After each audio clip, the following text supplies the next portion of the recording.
Saya nak kongsikan lagi beberapa tips bagaimana ibu bapa boleh memantau anak-anak bertutur atau berkomunikasi dan berinteraksi. Kemahiran ini sangat penting, terutama sekali kepada ibu bapa bagi memastikan anak-anak mampu menuturkan, berbual, berkomunikasi dengan penuh beretika, dengan penuh menepati norma-norma pertuturan komunikasi yang terbaik, supaya orang dapat melihat bahawa anak ini mempunyai kemahiran bercakap, kemahiran bertutur, berkomunikasi dan berinteraksi dengan orang lain, sehingga memberikan kesan yang boleh memberi kehebatan kepada dirinya, ataupun orang yang mendengar tu akan dapat menilai, wah, betapa hebatnya anak ini bertutur. Sebab itulah kemahiran bertutur ni perlu dikuasai, perlu dipelajari, dan ibu bapa mestilah memainkan peranan yang penting bagi memastikan anak-anak mereka mampu bercakap, bertutur, berbual-bual, berkomunikasi dan berinteraksi dengan cara teknik yang sangat terbaik, dengan teknik cara yang betul, yang berkesan, yang boleh memberikan kesan kepada orang yang mendengar, ataupun memberikan kesan yang mendalam kepada orang yang diajak berbual tersebut. Antara yang boleh dipraktikkan oleh ibu bapa untuk memastikan anak-anak mereka bijak bertutur, bijak berkomunikasi, bijak berinteraksi dengan sesiapa sahaja yang mereka ajak bertutur ataupun orang ajak mereka bercakap. Ibu bapa perlu memastikan anak-anak ini bertutur dengan etika yang tinggi, di mana komunikasi ini boleh dikuasai, boleh dipelajari, boleh dipupuk sejak kecil, dibimbing dengan penuh teliti agar anak-anak ini tidak menuturkan dengan cara yang boleh memberikan kesan buruk kepada orang lain yang mendengar atau melihat, ataupun orang lain boleh mencerminkan anak ini tidak mempunyai kepakaran dalam bercakap.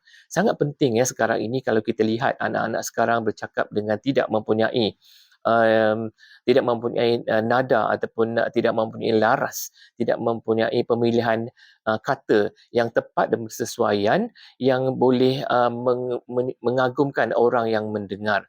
Jadi untuk itu saya ingin menyaran kepada ibu bapa agar rajin bertutur dengan anak-anak, bukan sahaja bertutur dengan bahasa pasar, bukan bertutur dengan bahasa rojak, tapi bertuturlah dengan bahasa yang mempunyai standard yang tinggi, seperti uh, membaca berita di televisyen, seperti menyampaikan sesuatu fakta semasa membuat presentation, sebab ini boleh melatih apabila mereka dewasa, mereka akan menjadi golongan orang yang mampu menyampaikan buah fikiran, gagasan fikiran, idea-idea yang hebat, yang orang dapat melihat, wah, pelajar ini mampu bertutur dengan hebat sekali.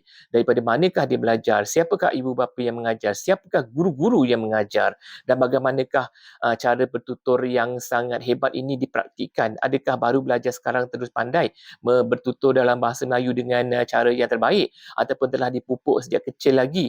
Inilah yang harus dimainkan peranan oleh ibu bapa untuk mempraktikkan sentiasa anak-anak bertutur dengan cara yang standard, bukan dengan cara yang boleh nak menampakkan kita tidak berilmu, tidak mempunyai pelajaran yang tinggi, tidak menyintai ilmu. Sebab daripada pertuturan dan percakapan, perbualan dan interaksi, kita boleh menilai seseorang itu berlatar belakangkan bagaimana, berlatar belakangkan orang yang mencintai ilmu, orang yang menyukai ilmu tu sebagai sebahagian daripada kehidupan, ataupun golongan kelas bawahan, minta maaf saya terpaksa cakap golongan bawahan, yang tidak mementingkan standard-standard pertuturan yang boleh menampakkan, mencerminkan diri kita sebagai seorang yang hebat.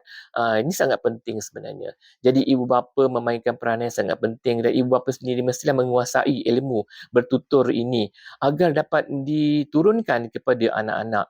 Dan saya sendiri sebagai seorang guru bahasa Melayu, saya sangat-sangat mementingkan, saya amat mementingkan komunikasi yang berkesan, beretika dan mempunyai norma-norma yang baik dalam menuturkan sesuatu idea. Dan ini mencerminkan diri kita sendiri sebagai seorang sebagai sesiapa saja diri kita, mampukan diri kita mewujudkan satu pertuturan yang boleh mengagumkan orang yang mendengar pertuturan kita, percakapan kita, dan interaksi yang kita wujudkan dalam sesuatu perbualan itu, pastikan menimbulkan keseronokan orang yang mendengar, dan orang sentiasa mahu mendengar apa yang kita nak cakap, apa yang kita nak sampaikan, apa yang ingin kita kongsikan. Itu merupakan satu kita panggil suatu kemahiran yang hebat yang dimiliki oleh seseorang. Jadi kepada semua ibu bapa terutamanya sesiapa sahaja yang menonton video ini, pastikan menggunakan bahasa Melayu yang baik semasa bertutur, dan pilihlah perkataan-perkataan yang mampu menunjukkan diri kita ni seorang yang berilmu. Tak kira dalam ilmu dalam bidang apa sekalipun, kita mampu bertutur tentang apa sahaja isu dengan penuh berhemah tinggi. Sekian perkongsian daripada saya, Syahrul Education. Assalamualaikum warahmatullahi wabarakatuh.